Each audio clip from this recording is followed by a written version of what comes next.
So the next thing that you're going to be doing after the traffic light, after the dining by traffic light activity, go back into the Nutrition Week 2 in class at home, and then watch Dr. Greger's Daily Dozen video, and then open up the Daily Dozen document. So I'll show it to you here. You'll look at this, and then you choose one day, just one single day. It doesn't have to be both of them, just one, either the first or the second day. And then you will copy and paste this Daily Dozen checklist after it. And then you'll go through each of the things that you have, or each of the things that you've eaten, and see if you have enough of each of the Daily Dozen. And I would refer to Dr. Greger's video for a more thorough example of what cruciferous vegetables are, or what berries or other fruits, or what nuts and seeds and herbs and spices might be, and or whole grains, things like that. So go back and look through that. He has all of these different slides laid out. There is a little template near the middle of this document, just saying what you might need or what the serving sizes might be. But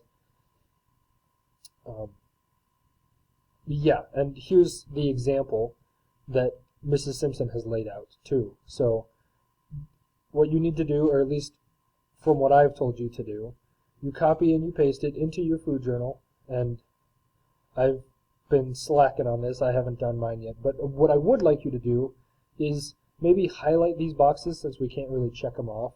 You can highlight them whatever color you want. You can, do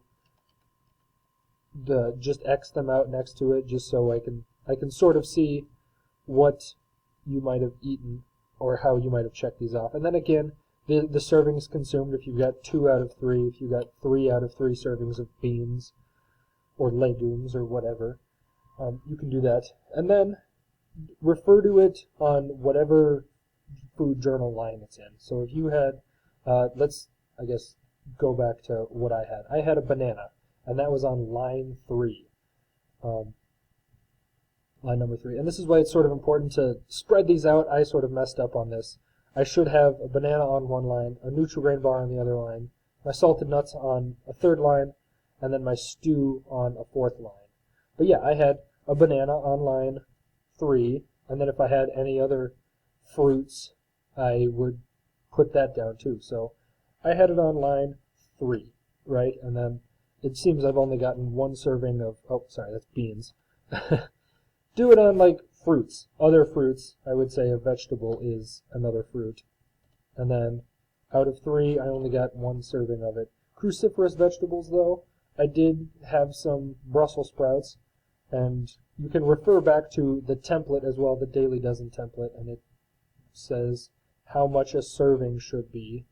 So for cruciferous vegetables, however many servings, 1 serving, half a cup of chopped vegetables, or a tablespoon of horseradish. So it was probably about half a cup of chopped, cooked vegetables. So then I would say, going back here, all the way back to mine, my cruciferous vegetables, I got 1 out of 1. I did get that. And that was, again, you got to look back, you got to refer back. Where was that? That was line 8. There we go. And I got 1 of 1. And if I wanted to, if you also want to, you can just put an X next to it. Or you can, highlight this some funky color so that I can see it. Although it doesn't really show up. So I would say either putting an X next to it so I know, or telling me 1 of 1. 0 of 1 if you didn't get any berries, or 0 of 3 if you didn't get any nuts, things like that. If you exceed it, there's no reason to put more than the exceeding. Although, if you would like to, I'd say you don't have to. As long as you get 3, or 2, or 1, if you hit the allotted amount that you need for that day, then you don't have to put any more. But if you would, please, put them on multiple lines.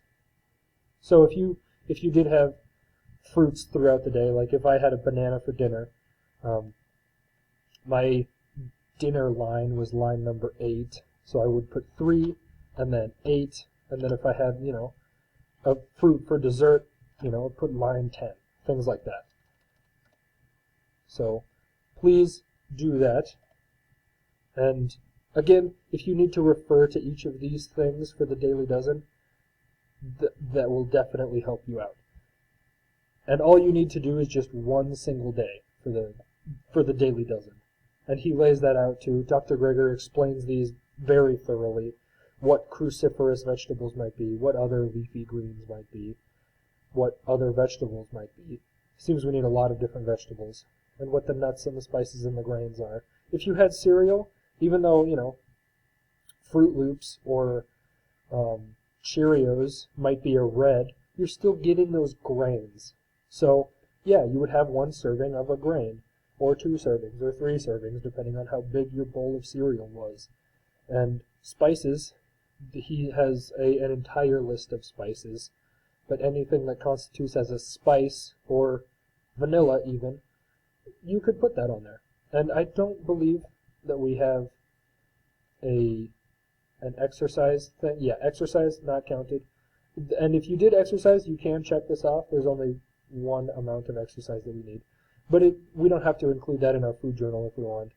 But I would say the beverages, primarily hydrating beverages, more so than things like sugary soda pop or very sugary juice, Kool-Aid, Tang, things like that.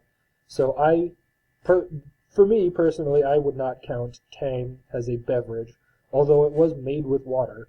It's very sugary, so I wouldn't put it. But all of the waters that I drank throughout the day, I'd put that under beverages. I would add those to it. But yeah, all you got to do is just one day, and then after that, you'll scroll down and you will see, here's the checklist again, and then there are questions for you to copy and paste into your journal. So you will take all of these, you will copy them, and you'll paste them under where it says, not dining by traffic light, but Daily Dozen. And then you will answer them to the best of your ability after doing all the Daily Dozen stuff. And I believe I forgot to mention last time, whenever you answer something, please highlight it so that you know that you have it completed and so that I know what your answer is. Because if you're typing, this is already highlighted, which is great. So I can tell, I just mashed keys there. I didn't actually type anything. But you can see where my answer is, and so you know that you have your answers completed and you have these questions done, and so that I can see it when I'm grading it. So it's helpful for both of us.